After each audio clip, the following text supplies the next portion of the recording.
Well, excuse me, y'all. Well, hello, General Hospital Daily Recap fans. Today's daily recap is for Friday, February the 7th, 2025. I've got a little bit of a asthma situation, y'all. A little bit of an asthma situation. Don't worry about it. Uh, but I hope I can keep this thing going. Anyway, Sidwell is, oh goodness, I've already got the picture up right off the bat, right? Sidwell is making his rounds. uh he met with Drew, and he's interested in, because he told Drew, look, I'm here because of that big development project. He says, I want, you know, to have some real estate in that. And so Drew says, well, that's on hold because of environmental issues. And Sid was like, well, I'm sorry to hear that. And he goes, but okay, if it's environmental, what about Pier 55? He says Pier 55 it would be great waterfront for that development project.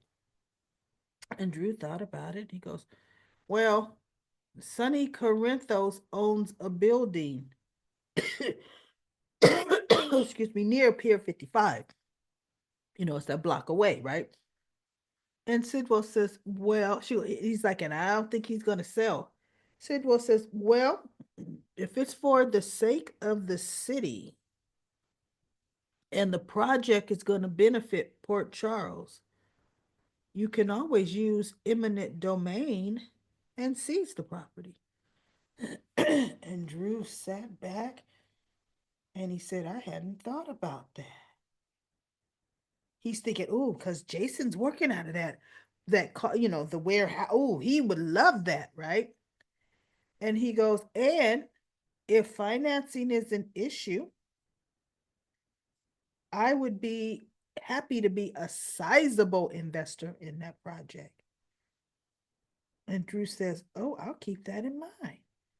So Laura happened to walk in because Laura's been trying to talk to Drew and Drew's been dodging her. But somebody called Laura and told her where Drew was. So she went right straight there. She was talking to Lulu. Lulu had given her some, an update on some of the ideas she had for finding Charlotte. And they are good ideas, and Laura praised her for it. But Laura ended up having to run out to go and try to catch Drew. So she gets there and she goes, Congressman Quartermain. And he looks at her. And then she looks and she sees this Jen Sidwell. And she goes, hmm. And he goes, Mayor Collins. Drew stands up. Sidwell stands up. Mayor Collins, I would like you to meet. She goes, I already know Jen Sidwell. I know him well. He's the person that held my son Lucky hostage and threatened to kill him.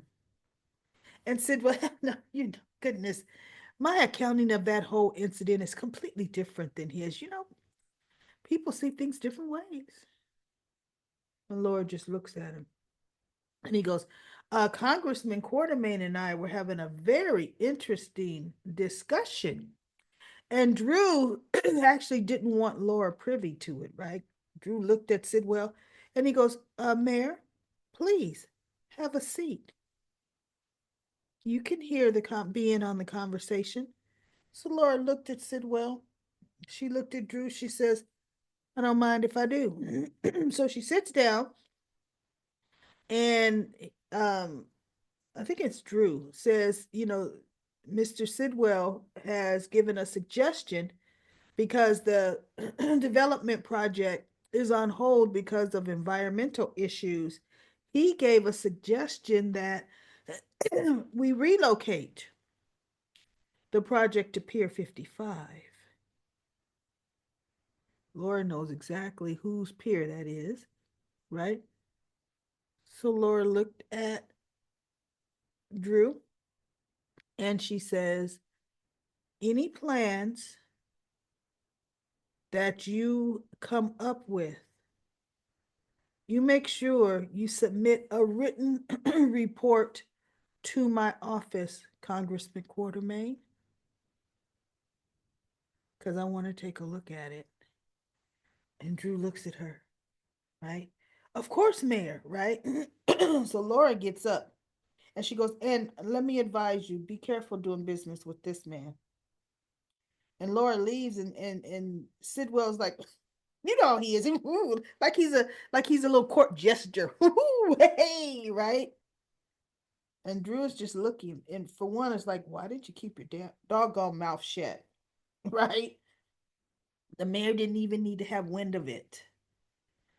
So now we have Cyrus. He is trying to gain, go see his patients. It's so interesting to me that he refers to the patients, whether they're nursing home patients, hospital patients, he refers to them as his patients, as if he's got a license, right? So he shows up at Attorney Woods, and the nurse is talking. Elizabeth called her and thanked her again, for her help, and saying, I hope that you didn't get into any trouble, you know, while I was, on the count of me. And she says, no, no, Nurse Baldwin, not at all. As a matter of fact, my boss hadn't said anything to me. So she's hanging up. Now, Cyrus heard the whole thing, Nurse Baldwin. And so she says, Mr. Renault, what are you doing here? Well, I came, goodness, I hope I'm able to do the whole thing, y'all. Because I already took my inhaler. I came to visit whatever her name. How is she doing? And she goes, oh, she's about the same. But Mr. Renault, you can't have access to her. And he's like, why not? You can't see her. And so he looks at her, and at that time, the director of the facility or the administrator of the facility steps around and says, Mr. Renault, your privileges for seeing our patients here at Turneywood's has been revoked. And he goes, why? Why would they have been revoked? He goes, we're a private institution and we can allow or not allow whoever we choose to visit our patients. And I've found out that your privileges have been revoked from General Hospital. And Cyrus says, who told you that? Elizabeth Weber? And he's looking at the nurse, right? And so he goes, because your nurse was talking to her. And he goes, he says, look, yes, Miss Weber was here with Mr. Spencer, who, by the way, Mr. Renault, another issue. You led us to believe you had authority to act on Lulu Spencer's behalf. And in fact, you did not. And he goes, well, no, there was just a mix up there with the family. Sometimes things don't get communicated. He goes, nevertheless, Mr. Renault, you will not be seeing any patients anymore here. So Cyrus is like, um, was it Elizabeth Webb? And he's like, look, Mr. Renault, you're going to need to leave. So, he's pissed. Then he goes to Bobby's. Lulu is there because remember, Laura had just left. Oh, hi, Lulu. And she's like, looked up. She goes, what are you doing talking to me? And he goes, oh, I'm just checking to see how you're doing. And it looks like you're doing well. It looks like that you're recovering well. And she goes, you are not to speak to me. Our family has a restraining order against you. You can't come anywhere near me. And so she goes, you need to leave. And he goes, look, I sat by your side for hours on end. I prayed over you. I read the Bible, verses to you. And so she goes, oh, I know. When I woke up, the first voice I heard was you talking to someone saying you were in control of my case, of me. And you made arrangements to have me moved out of state. What, away from my family? She says, I don't know what you were planning, but all I knew is even in the state I was in, I had to get out of there away from you. And so he looked, he goes, after all I've done for you, I've done more for you than anyone else has done. And she looked at him. She stood up. She reached for her phone. She called the commissioner, or she called the police department and says, my family has a restraining order against Cyrus Bruno. And then she turned back around. He was gone. Oh, he's fuming. Oh, he is fuming now, right? So we have Elizabeth is talking to Lucas, and he's glad she's back. It's her first day back. Willow welcomed her back. And they were talking about Cyrus, and he says, look, have you gotten any more information? And she goes, look, Lucky and I are making progress. We absolutely are. And she says, but we don't want to spook Cyrus. Um, we have to keep this thing well under wraps, right? He goes, well, it's kind of late for that. And she goes, why? She goes, well, Jocelyn knows, and Jocelyn confronted Cyrus at the police station when Commissioner Devane brought him in for questioning. He goes, now Cyrus knows that he's the suspect. She goes, oh. She goes, but listen, Lucas, Cyrus is a very dangerous man. And as she's talking to Lucas, Cyrus comes creeping back into the hospital, back to where Brad shooed him away from probably earlier the same day, or it was yesterday, but my guess is the same day. He's right back.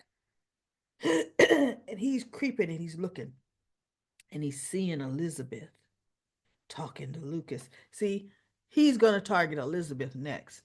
And then he remembered, he got home and that little dried flower in his Bible wasn't where the little divider lace or the thing that divides the Bible pages. He had it with that, and it was in a whole different place. He's thinking Elizabeth was in there and did that, not knowing it's Jocelyn, right? So Elizabeth, there's gonna be some peril for her this month, because this month is February sweeps, right? So Nina, of course, calls Carly, but before Carly gets there, Nina's talking to Maxie, and Maxie's asking her, look, are you feeling this way about Drew and Willow because you wanted Drew for yourself? And Nina said, no, that's not why, Maxie. She says, my daughter's life has fallen way off the rails since she got involved with Drew.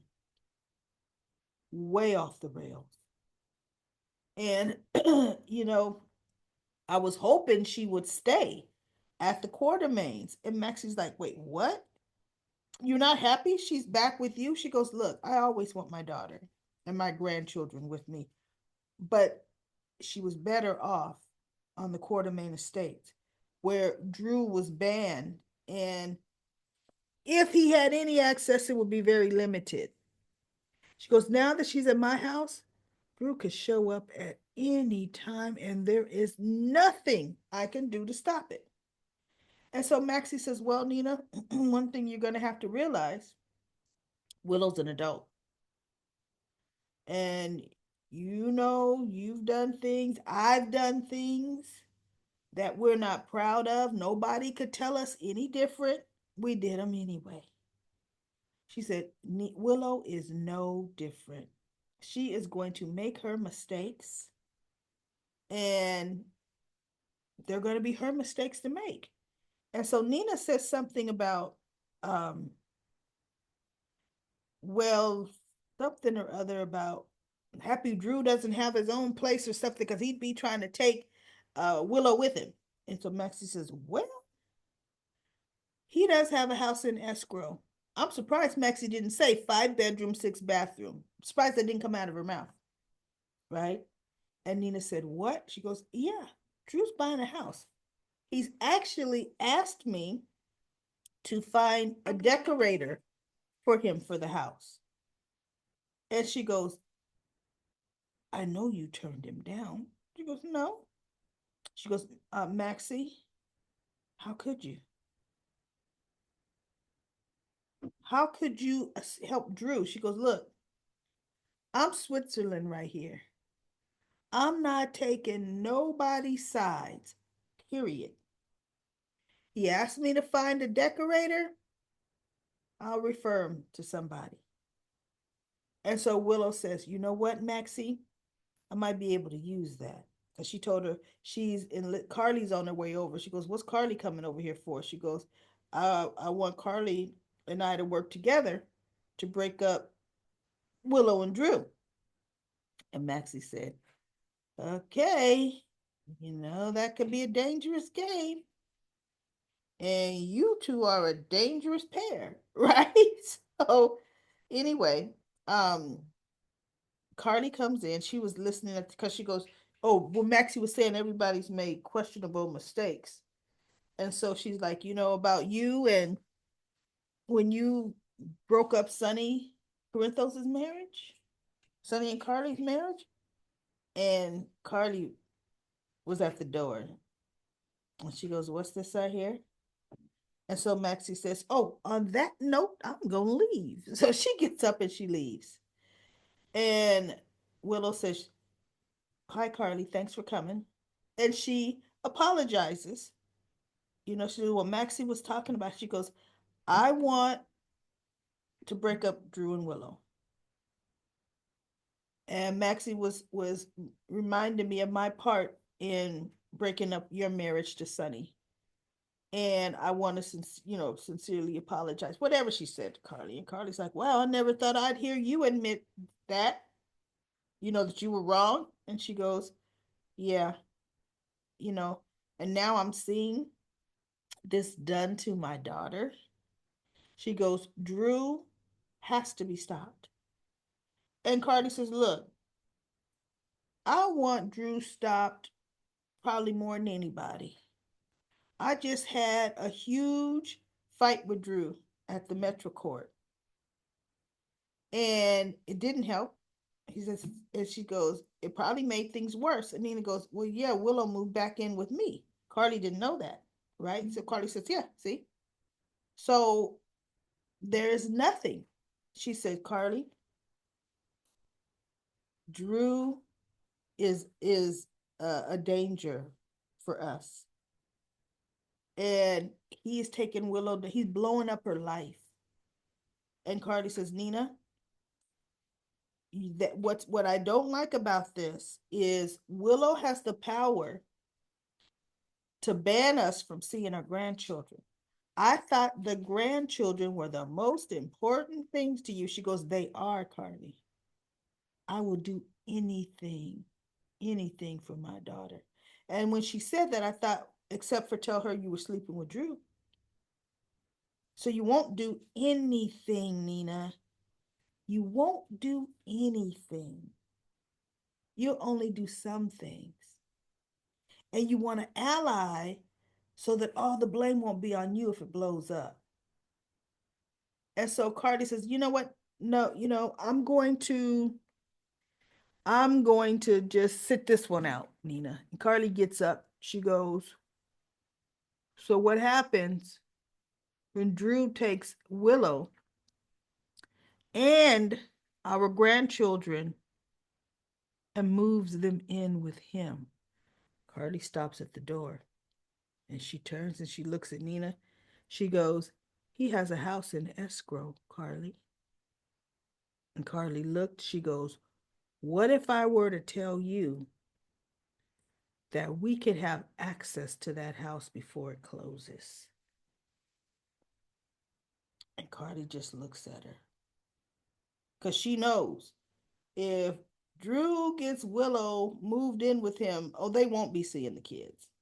He's gonna have Willow's mind so twisted up and in whatever shape he wanted in that, oh, he'll say, no, you know what? They're gonna poison the kids' heads against they're gonna poison you know what, they shouldn't see them. And Willow be, no, there's Carly and Nina are okay. No, look, they're not. You're right, Drew. You're right. That's exactly how that would go. So we already know they're gonna end up working together. And then something is gonna go wrong. But hopefully they blow up enough stuff that more goes right than wrong. Now Sonny's in LA and Natalia he goes in with him to see the cardiologist. And then it shows them coming out and she says, Sonny, we haven't talked about, what the doctor told you.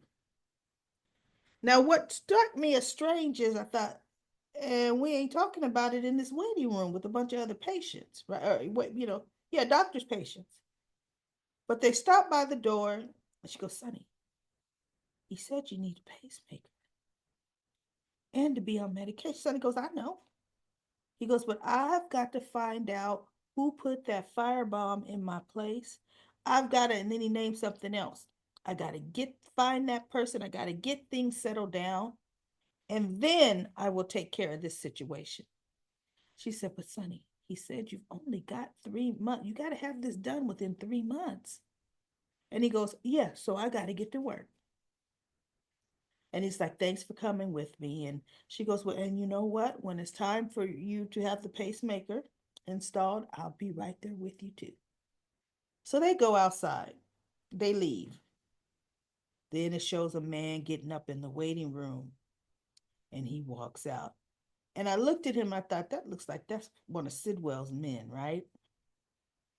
So he calls Sidwell, and Sidwell tells Drew, look, I got to take this call. And Drew says, well, our meeting was over anyway. So Drew leaves and he goes, what update do you have? And he goes, and he said a name I didn't recognize. He goes, she's in LA. She came to see a cardiologist. And he looked, he goes, she needed to see a cardiologist? Or then maybe that's when he said her name. Whatever the name is, needs to see a cardiologist. He goes, no, the person she came here with was seeing the cardiologist. And Sidwell said, who did she come there with? And he said, Sonny Carithos. Oh, and Sidwell, his face all shriveled up. And see, here's the thing. We haven't, Sonny and Sidwell has had no interaction with each other. You would have think it would be Jason he's after, right? But Jason's the one that brought the diamonds back to him. But there's always somebody that want to take Sonny's territory. Always. So anyway, oh, he's pissed. We figured it out from day one that Sidwell and Natalia are involved with each other. But he knows her by another name. Or maybe she changed her name to get away from him. I don't know. Or changed her name to get with him. Who knows? But he was having her followed. But obviously not that good, right? Because when she left Sonny's hotel room to go to Charlie's for Christina's opening night, he must not have had them followed then, right? They would have known she left a room that wasn't hers. Then they would have found out whose room it was. So anyway, now Sidwell knows Sonny has a heart problem, and this is going to escalate the whole situation. So that's gonna. I want to see how they're gonna write that. How is that gonna play out? They are stacking things up for February sweeps. They are. Now let's see if they can execute them right. Let's see if they can execute them right. So that's it. I think I've covered everything. Yes, Jordan went to Anna. She wants some high-tech wire, she wants to be wired so she could record Sidwell. And Anna, being the commissioner, right? should be saying Jordan. And Jordan even said, Anna, you're not going to tell me that I'm not in law enforcement anymore? That my job as deputy mayor is not going undercover wearing wires? And Anna looked at her and said, nope, I'm going to go get you what you asked for. See, that's Anna. Anna will let people get in danger. Seville, she sure will. Because if she'd have better sense than to try not to use, I mean, to try to use Lucy Cole, that woman don't have no sense, right? So she is giving Jordan the, hey, you go ahead. I got you covered. Let me get you what you need, right? So anyway, everybody, let's go to comment corner. Comment corner today. Goodness, another day, almost 100 comments. I think it was 97 when I started this recap. So I scrolled down, let the mouse stop, and this is where I'm going to begin today. I'm going from wherever I'm starting now. So it's not the top, it's not the bottom. I scrolled down, boom, landed right here. I'm going to go here, down. That's what I'm going to do, middle down. And it looks like Denzel is first up. It says, at this point, I don't even care about the whole storyline with Willow. He's got a funny nickname for her. Willow and Creepy Drew. The Q's, Sasha, and the whole Cody storyline. So you don't like nothing going on GH right now. It's getting annoying. We all know that Willow isn't gonna listen to the Q's, and Drew, and that why, and that why. And then you say Brooklyn wasted her time. Yes, she did. Going to the gatehouse, the Q gatehouse, to try to talk her into making, she made it worse. For Nina, she's just a wasted character for not telling her daughter, Willow, that she and Drew were banging each other. So Frank Valenti, I guess that's the head writer of the show. I don't know. Should lose his job and get fired because I'm sick of him. And once Jason comes back to Port Charles, to all these rumors about him that Cody was spreading out in the town, yeah, that's going to be interesting, right? And then Denzel goes on to say, I get where Lucas is coming from when he was talking to Carly about not trusting Jack Brennan officially, and none of that, including that Carly was with Sonny, and he wasn't telling her a lot of the business. And now you got Jack, same thing. You know what? I can't tell you that. And Carly's back in the same boat. So you're right, Denzel, with that. And then you said, Lucas, don't forget your ex-boyfriend did what he did by kidnapping uh, a baby. That's all I got to say. Great review, daily recap. Like always, I got to get back to work. All right. Thank you, Denzel. Sharon says, I like Carly with the handsome Jack Brennan. The new Jack will probably be fit, to be honest, with Carly, but it doesn't look, and it doesn't look as criminal as Jack. You mean the other Jack? Um, they will likely rewrite the script. Yeah, they will. And then Sharon says, Willow really thinks Drew is her hero. Aisha says, I do love it whether various characters go off on Drew. And Carly is quite good at it as well. And as much as we viewers may enjoy these showdowns, in the end, it just seems like an exercise in frustration and futility. Drew just won't recognize or acknowledge, not even to himself, when his opponent's remarks and accusations hit the mark. I know he should. He acts like they're not talking about him, although he's awfully quick to point the finger elsewhere. He's quite defensive for someone who doesn't believe that he is wrong. And even his charge against Jason was true. Not that he forced Sasha, that sure wasn't true. That's a separate issue and has no bearing on what Drew is doing, and is continuing to do. Yeah, you're right about that, Aisha. Great comment. I would love to watch Carly set a trap the next time that Drew jumped the gate and the fence. having him land in a pile of manure. That's funny. Or temporarily electrify the fence. Oh, that could kill him though. Of course, the whole incident would be recorded, ready to go viral. Oh well. And then Sharon says, "I never liked Cody." Sharon also says it's not right for Sasha to allow Jason's name to be out there, and Jason knows nothing about it. Yada says Jason does not care that everyone, what anybody says about him. He will not confirm or deny about being the father to anyone except Carly and Sonny. That is true. Sharon says Sasha is right not to tell Maxie because Maxie will blurt it out. Well, Maxie's kept Nina's secret all this time, right? I can't do Airhead Willow and Pompous Drew. Willow is just frustrated and weak. Drew is all in her head. Sonny knows about Sam's murder, but Jason does not. Yeah, that's true. Cody is just reckless. Lashunta says, Maxie is so smart till she's dumb.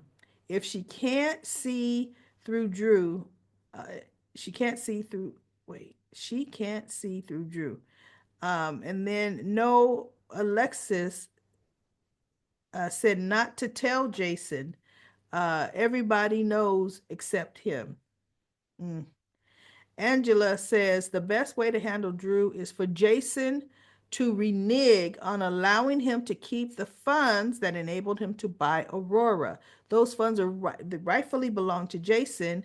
Out of love for Sam, Jason allowed his twin brother to keep the money when he returned from the dead in 2017. Yep, you're right about that, Angela. If the Cassadines can magically, legally renege on Ava's divorce settlement, then Jason should be able to rightfully take back his money from Drew. And that's exactly what he should do. Take that money back. Drew would have no interest in Aurora and give it to Michael. Michael has the controlling interest, but Jason could even have Drew's interest and then give all that to Michael. Michael would have almost 100% of the stock in Aurora. Just Kay says, my thoughts exactly. I wish someone would throw in Drew's face that the company was started with Jason's money and maybe Jason should get it back for the heck of it. And that's what should happen. Michael ran that company most of the time anyway. He sure did. Vicky says, Jason gave everything to Sam and Drew. Sam signed everything over to Drew when they divorced in 2018. I don't think she signed over everything. And then Leandra says to Vicky, didn't Sam ask him to keep it for Scout or something like that? And Lashunta says, I'm glad she's gone. They catered to her disrespectful. Ooh, glad who's gone. Lucy pissed me off. I wish Sasha went harder on Cody. Now he's trashing Jason. I can't wait till Jason gets back. And then Lashunta says Diane needs to come through. Where the heck is Diane? I have no idea where Diane is, but they need her on scene. Melody says, in my defense, um, I wasn't saying I wanted to play on the boring parts, but sometimes a tidbit of info comes out in the boring stuff. You're right about that, Melody. So you need to watch the boring stuff. Or sometimes people do talk about the boring stuff in Comic Corner. I'm just not going to. Uh, that you don't know until it comes out later. So I just keep it in my memories till then. Someone else might have caught it. That's why you got Comic Corner. Yes, you're 100% right about that. That's why I have Comic Corner for like I didn't hit the blow by blow on today either. I didn't. So whatever that I didn't talk about in your comment or anybody's comment, bring up, hey, I like the part about when they show X, Y, and Z. Because this way, people reading the comments will know that also happened. So You're right about that. So everyone doesn't have to muddle through Willow and Drew or Lulu ranting. Ugh, Lulu. But her idea was good today, I do have to admit. OGHP7TV says, I'm glad Willow is leaving the gatehouse. Uh, Sasha can move in. I'm hoping Sasha moves in. Just Kay says, Michael would want her to live there in their babies always. Anyway, Willow is forgetting she's married into the Q family, and the Q's is speaking on his behalf. And when he comes back, he'll understand. I want the divorce to happen quickly so Sasha doesn't feel she has to keep the secret anymore. Me too. I do want the divorce to happen quickly. I want Sasha to have that house. I really do. And then the last comment is Jackie says Jason will go off and he doesn't know. Yet I don't think Carly knows either. No, she doesn't. And Carly is going to go off on Jack when she finds out about setting Jocelyn up about Cyrus. Can't wait. Yep, that is true. Carly, that's going to be the end of her and Jack when she finds out, that he's been leading her daughter on a very dangerous path. It truly is. All right, everybody, I made it through. My little asthma situation kind of snapped back in control. That's it for Comic Corner. I will be back on Monday with another daily recap of General Hospital.